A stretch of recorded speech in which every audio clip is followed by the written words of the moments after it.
जब डीआरडीओ की जर्नी को हम देखते हैं तो हमें भारत की पूरी डिफेंस जर्नी स्वाभाविक रूप से दिख जाती है। दोनों ही जर्नीज एक जैसी रही हैं। 1958 में डीआरडीओ जब प्रारंभ हुआ, एक छोटा सा ऑर्गेनाइजेशन था। उस समय इसके पास सिर्फ 10 लैबोरेटरीज थी, 10 लैबोरेटरीज थी।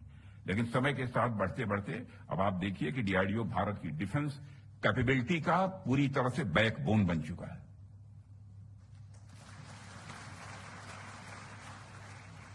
और साथियों, आज डीआरडीओ के पास लगभग 45 लैबोरेटरीज हैं जो aeronautics, missiles, electronics, armaments, naval systems, life sciences और एडवांस कंप्यूटिंग जैसे क्रिटिकल क्षेत्रों में बखूबी काम कर रही हैं।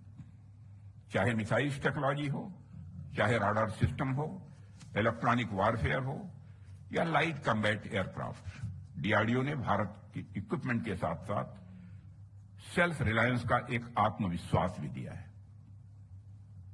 और लगभग ऐसी ही इवॉल्विंग जर्नी हमें भारत के डिफेंस सेक्टर में भी देखने को मिलती है। दशकों तक हमारी डिफेंस रिक्वायरमेंट्स विदेशी टेक्नोलॉजी पर निर्भर रही हैं और उस समय परिस्थितियां भी ऐसी थीं और ऑप्शंस भी बहुत ही लिमिटेड थे। लेकिन आज भारत एक अलग दौर में खड़ा है। आज हमारी सोच बदली है, पहले की अपेक्षा हमारा आत्मविश्वास बढ़ा है और हमारी दिशा क्या है, हमारा डायरेक्शन क्या है, वह भी क्लियर है। और हमारे प्रधानमंत्री के नेतृत्व में आत्मनिर्भरता आज एक नेशनल माइंडसेट बन चुकी है। और इस परिवर्तन के केंद्र में डीआरडीओ की मैं मानता हूं कि बहुत ही महत्वपूर्ण भूमिका रही है। डिफेंस सेक्टर से जुड़ा शायद ही कोई क्षेत्र होगा जहां डीआरडीओ की मौजूदगी न हो।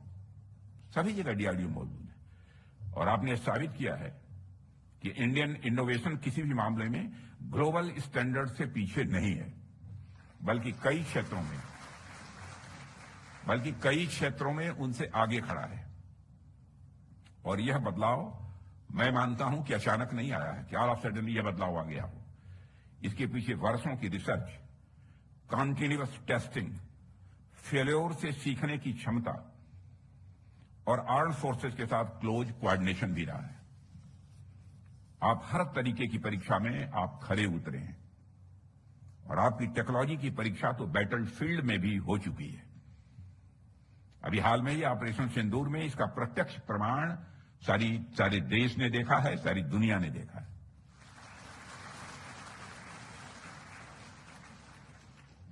ये आपकी ही टेक्नोलॉजी की वो परीक्षा थी। भारत के शौर्य और पराक्रम की ये तो थी ही परीक्षा, लेकिन आपकी टेक्नोलॉजी की भी परीक्षा थी और उसमें आप पास कर गए।